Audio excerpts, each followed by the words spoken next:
Paul Ancry, bonjour. Vous êtes ostéopathe et responsable des relations avec les hôpitaux, mais également enseignant au sein du CESO Paris, le Centre européen d'enseignement supérieur d'ostéopathie. Alors, ostéopathie et hôpital, est-ce que c'est quelque chose qui match, qui fonctionne? C'est ce qu'on essaye de faire au CESO, dans un contexte hospitalier qui est ce qu'il est, voilà, depuis plusieurs années. Mais pour nous, c'est important dans notre formation d'amener les étudiants vers le système de soins hospitalier. Et du coup, est-ce que c'est quelque chose qui est en cours de développement? Parce que, je vous le dis, je pense que c'est une question qui revenait souvent, nous, sur nos forums, par exemple, c'est est-ce que je peux être ostéopathe à l'hôpital?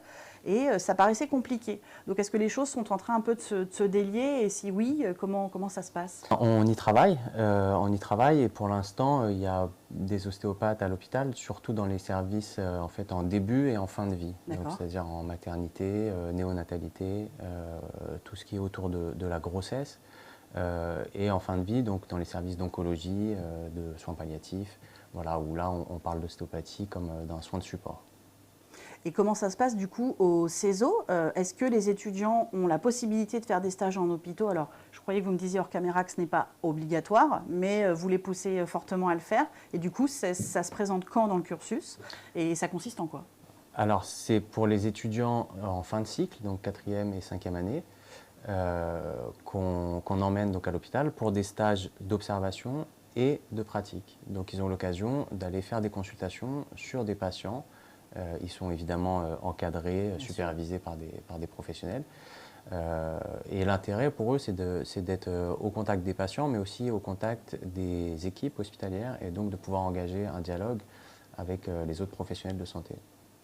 Et c'est quelque chose, du coup, la pratique en hôpital, est-ce que ça intéresse les ostéopathes aujourd'hui? Et si oui, ça va être sous quel système finalement? Ça va être des gens qui vont intervenir, mais qui ont un cabinet, qui vont intervenir à l'hôpital? Ou est-ce qu'il y a vraiment des ostéopathes qui sont recrutés par les hôpitaux?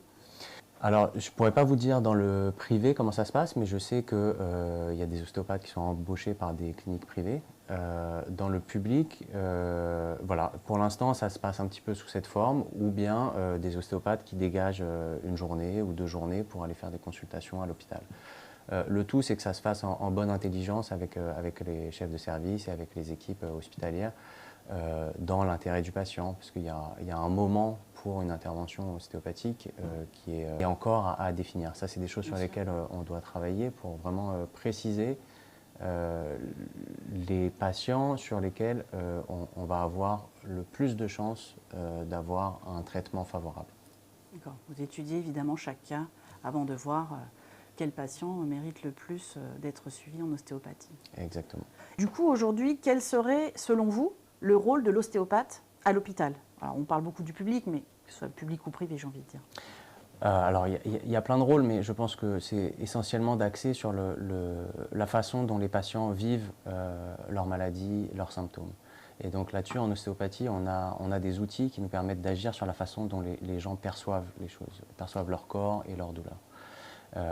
Alors, ce qu'il y a, c'est qu'on a besoin aujourd'hui de plus d'études et de préciser les choses pour identifier les patients qui vont répondre favorablement à une prise en charge ostéopathique.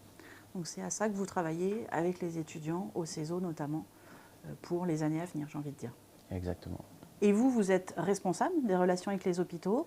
Votre rôle finalement, c'est d'aller, si je puis dire, vendre l'ostéopathie aux hôpitaux, ou au contraire, vous répondez à la demande parce qu'il y en a de plus en plus? Alors, les deux. Les deux, et maintenant, c'est vrai qu'on est... Il y a des demandes en fait qui viennent des patients. Les patients sont en demande d'ostéopathie. D'accord.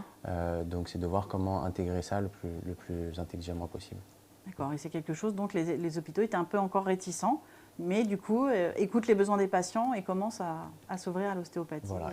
Alors, il n'y a pas forcément de réticence, mais il y a une question de communication et de dialogue, en fait, parce que les autres professionnels ne savent pas forcément ce qu'on fait, et inversement, c'est-à-dire qu'on ne sait pas exactement comment les médecins travaillent, etc. Et donc, c'est d'avoir un échange pour que ce soit plus productif pour les patients. Très bien, je vous remercie.